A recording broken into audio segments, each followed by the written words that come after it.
હાલો મિત્રો, દેશી લાઈફ પાતોભરમાં આપનું સ્વાગત છે ને આજે આપણે આવી ગયા છે રમેશભાઈને ઝીણા કાઢવા ત્રીજો રાઉન્ડ છેલ્લા અને પહેલા. આપણે આની પહેલા વિડીયામાં કીધું હતું કે રમેશભાઈને લગભગ 700 મણ ઝીણા થવા જોઈએ એવો ટાર્ગેટ આપ્યો હતો.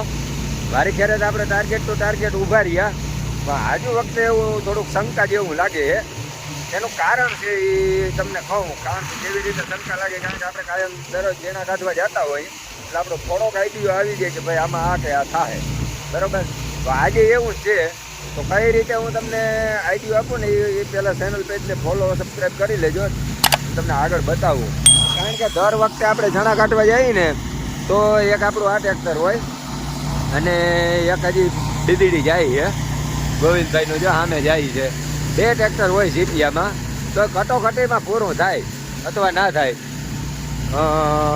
વારી વખતે હાવ કટોકટીમાં 2 ટ્રેક્ટર હોય ને માન ભેગું કરી શકીએ આપણે, એવું હોય.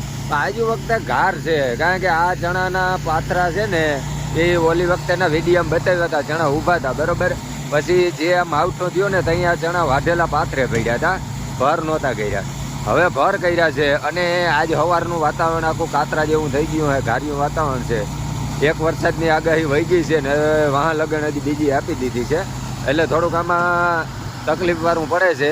આપણે આપણી રીતે સમજાવ્યા હતા રમેશભાઈને કે ભાઈ બપોર પછી આપણે થ્રેસર ચાલુ કરીએ તો થોડોક ઓર ઉપાડી શકે ને કે આ વાતાવરણ ઘાર્યું છે.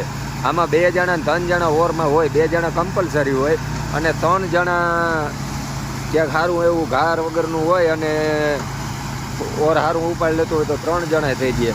આમાં 1 જણો છે તોય થ્રેસર દબાઈ ના લે, ઓર કાયદેસર ઉપાડી નથી શકતું. એનું કારણ માત્ર ને માત્ર એક જ છે, ઘાર છે. છીણાના ઝાડમાં છે એમાં ભેજ લાગી ગયો તો છાંટા પડ્યા હતા. ત્યાર પછી આજે વાતાવરણ ઘાર્યું છે, ઝાકરી પવન છે. પવન ઉપર ઘણો આધાર હોય, કાં આથમણો અને કાં ઉગમણો 2 પવન હોય ને તો થ્રેસરનું કામ કરવાની મજા આવે. પણ આજે ખાસ કરીને ઝાકરી પવન છે, સવારનો ઝાકરી પવન છે અને વાતાવરણ આખું બગડી ગયું છે. ચણાની ક્વોલિટીની વાત કરીએ ને તો થોડોક ફેરફાર છે ચણામાં, કારણ કે વારી જે વખતે ઝીણા આવે ને એકદમ લાલ કલરના આવતા, પીળા અને લાલ ફૂલ પાકેલા. આજુ વખતે છે ને સેજ પાકેલા નથી. હવે આ બધા શું છે, માને નહીં કોઈના બાપનું, જે આમાં કલર થોડોક ફેરફારવાળો બતાવે છે. પોપટી એ બહુ આવે છે, કારણ કે ઓલી વખતે પોપટી નહોતી આવી, આ પોપટી આવે. પાછતરા ઝીણા છે, આમાં ડાયરે બહુ નથી આવતી. કપા ઉપાડી અને ઝીણા વાવ્યા હતા.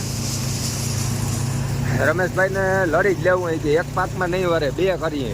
કપા વાવ્યો એમાં ભાઈ 2 પાકની આશા ના રાખાય, ભાઈ વાવવા જ છે એને થોડા ના ભરાય.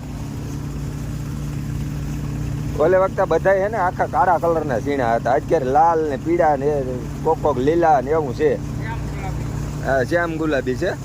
મોટો રહ્યો એટલે આપણાથી માનાય નહીં, મનાવાય નહીં ને આપણે સલાહ દેતા હોય પણ હવે નથી લેતા. હવે આપણે કહી તેમ કે હું મોટો તું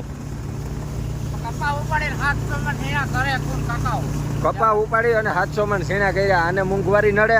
આ તો શું છે ઘટાણે આપણે હવે બહુ ઓલું કે રમેશભાઈ ભીડમાં હે.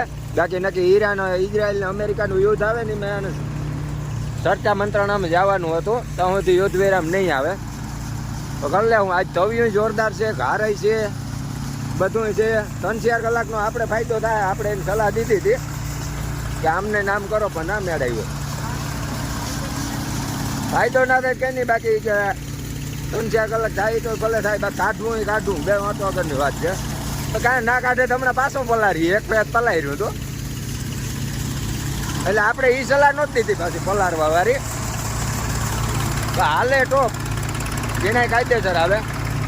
એક જ વસ્તુ છે કે 3.5 કલાકનો માપ હતો એની જગ્યાએ 7 કલાક થાય એટલે ડબલ થઈ જાય.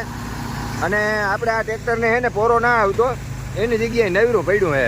ટોકન સિસ્ટમ કરી, જેમ ગોંડલમાં ધાણા ભરીને જઈએ અને કેમ ટોકન આપી દે, લાઈનમાં વાહન રાખી દેવાના, એ રીતે ટોકન સિસ્ટમમાં હાલે. મસ્ત હાલે. બપોરે વારી ખેરે 1 ફેરો રમેશભાઈ નાખી આવે યાર્ડમાં. આજુ વખતે રહી ગયા તો હજી એવી આશા છે કે નાખી દેવો ગમે એ થાય. તો મિત્રો મળીએ નેક્સ્ટ વિડીયોમાં.